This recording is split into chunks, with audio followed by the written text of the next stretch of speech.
Now next देख लेते हैं, he drew inspiration from the ancient Greek and Roman literature, जैसा कि भी हम लोगों ने बात किया, जो ancient Greek था और Roman literature था, ठीक है ना, and sought to uphold literary conventions and moral values. Pope's work such as the an essay on criticism important है, the rape of the lock and Dunciad showcased his wit, satire and mastery of poetic craft.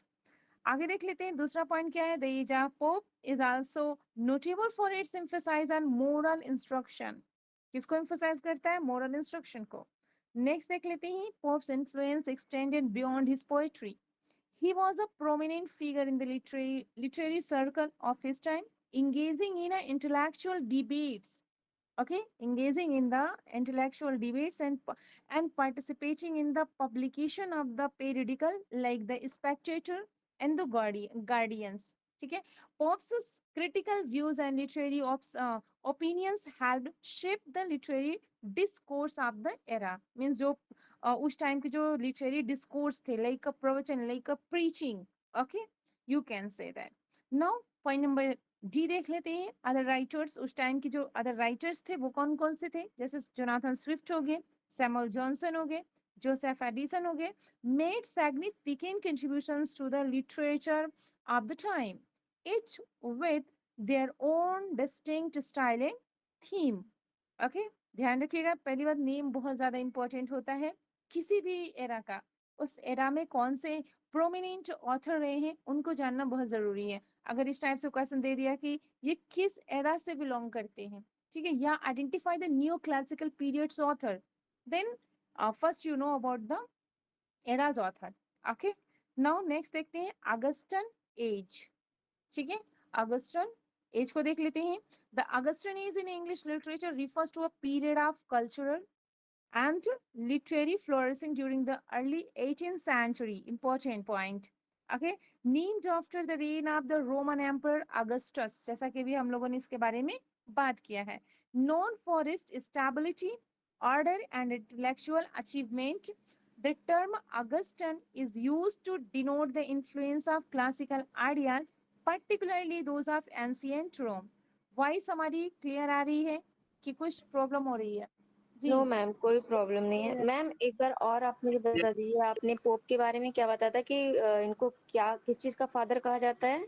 graphical, father of topographical poetry. Okay, okay, topographical spelling अगर चाहें तो लिख सकते हैं। पर ma'am टोपो अभी मैंने इस पे गूगल पे देखा तो उसमें सर जॉन देरहम का नाम दे रहा है। नहीं नहीं, इनको माना जाता है, ठीक है। फिलहाल एक बार और आप चेक कर लीजिएगा ओके मैम। और हम भी इसको देख लेंगे। जी, मैम एक बार और ठीक है। बोल दो इसको, father of graphical, topographical, tropographical. Topographical, हाँ जी, टोपोग्राफिकल ये अभी हम लोगों किसको ने कहा बात जाता किया, है? उसमें क्या होता? हाँ हाँ, बोलिए जी सर, बताएं। Father of tropographical poetry is name. हाँ, known as Alexander Pope. Okay ma'am. ठीक है, चलिए जी। आगे देख लेते हैं। यहाँ पे कुछ कैरेक्टराइजर उस मैम टाइम के इनको क्या ऐसा क्या है। किस लिए कहा जाता है? एक्चुअली देखिए इन्होंने क्या किया था, देखिए जो रोमांटिक एज में आप देखेंगे तो वो रोमांटिक एज के पहले ही उसकी न्यू पढ़ती चली जा रही थी ना। चाहे वो आप ग्रे को देख लीजिए, थॉमस ग्रे को देख लीजिए, चाहे अलेक्जेंडर पोप को देख लीजिए, नेचर से रिलेटेड बातें करना, ठीक है ना। टोपोग्राफी क्या होता है? Topographical poetry is to study one of the characteristic of a particular region of land, nature, river, fall, etc. Okay, that's called tropographical poetry. जिसमें ऐसी पोएट्री जिसमें हम लैंड को दिखा दें, हम झरने को दिखा दें, समझ रहे हैं ना, नेचर को दिखा दें, रिवर को दिखा दें, साउंड को फील करें, ठीक है ना, वो होता है। Okay ma'am. जैसे कि हम लोग को रोमांटिक पीरियड में भी आगे हम लोग देखेंगे, तो वही चीजें यहाँ पर भी देखने को मिली थी। बस ये था, अंतर ये था कि जो हमारे वर्ड्सवर्थ साहब थे उसको उन्होंने बहुत ही रोमांटिक मूड में फील किया था, और यहाँ पे जो राइटर्स आए हैं उन्होंने उसके जो डिस्ट्रॉयर मूड था, लाइक जैसे सुनामी, ठीक है ना, उसको भी यहाँ पे उन्होंने डिपिक्ट किया है। ठीक है, समझ में आ रहे हैं आप लोगों को? जी मैम। ओके, नाउ देखते हैं neo classical aesthetics. The literature of the Augustan age embraced neoclassical ideas, okay, and drawing inspiration from the ancient Greek and Roman literature. Important point, ठीक है. न्यू क्लासिकल जो पीरियड में क्या होता है, inspiration from the ancient Greek और Roman literature से मिलता है. आगे देख लेते हैं यहाँ पे मोरल एंड सैटारिकल राइटिंग. कैसा राइटिंग देखने को मिलता है, मोरल एंड सैटारिकल राइटिंग देखने को मिलता है.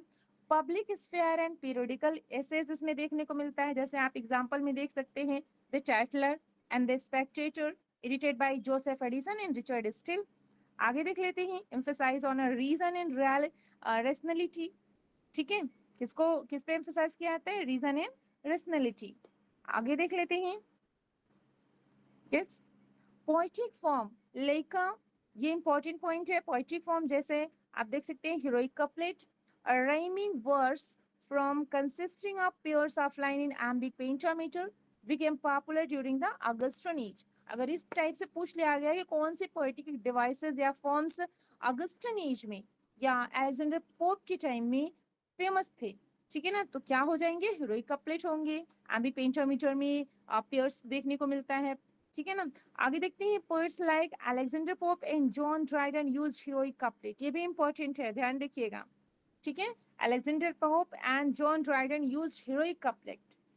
ओके, नाउ नेक्स्ट देखते हैं intellectual discourse and criticism.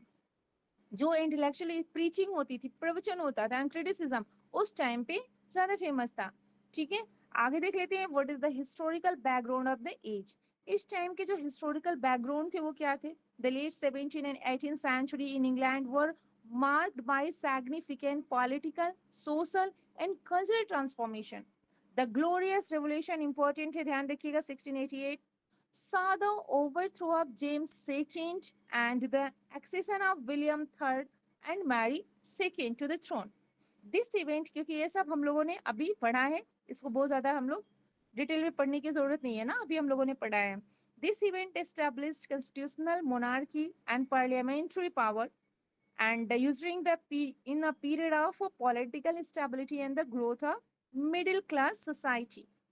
And during this time, England experienced economic expansion and trade growth. Important है, ध्यान रखिएगा, इस टाइम भी क्या होता है, इकोनॉमी का विस्तार होता है, ट्रेड आगे बढ़ता है, ठीक है. किस पीरियड की बात कर रहे हैं हम लोग, न्यू क्लासिकल में अगस्टन एज की बात कर रहे हैं.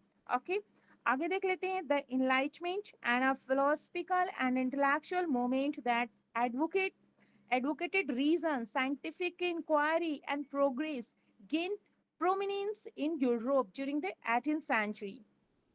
आगे देख लेते हैं the reign of Queen Anne. इस टाइम पे किसका शासन आता है, क्वीन एन का, and King George first. Encompassed much of the Augustan age. This monarchs provided a level of stability that allowed the arts and the literature of the flourishing. Okay.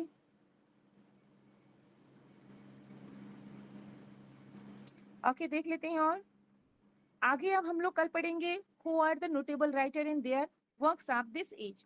उस time के लेकिन देख लेते हैं, 2 minute लगेगा. उस time पे कौन कौन से नोटेबल राइटर थे, तो अलेक्जेंडर पोप बहुत अच्छे से पता है, इनके वर्क भी देख लीजिए आप लोग. डेंसियान को आप लोग बहुत अच्छे से जानते हैं, इंपॉर्टेंट है, रेप ऑफ द लॉक. आगे देख लेते हैं जोनाथन स्विफ्ट, इनका गॉलिवर ट्रेवल्स, ये इंपॉर्टेंट है. आगे देख लेते हैं जोसेफ एडिसन, ये आप लोगों ने एलटी में पढ़ा होगा, एंड रिचर्ड स्टिल, इनका क्या था, द स्पेक्टेटर एंड द टर्टलर. आगे देख लेते हैं जॉन गे. ओके, जॉन गे का भी देख लीजिए, वर्क जो है क्या है, यस, फेबल्स हो गया एंड ट्रिविया हो गया. एंड सैमुअल जॉनसन के बारे में कल हम लोग अच्छे से पढ़ेंगे. यहाँ तक में किसी को कोई डाउट हो तो बता सकते हैं. यस.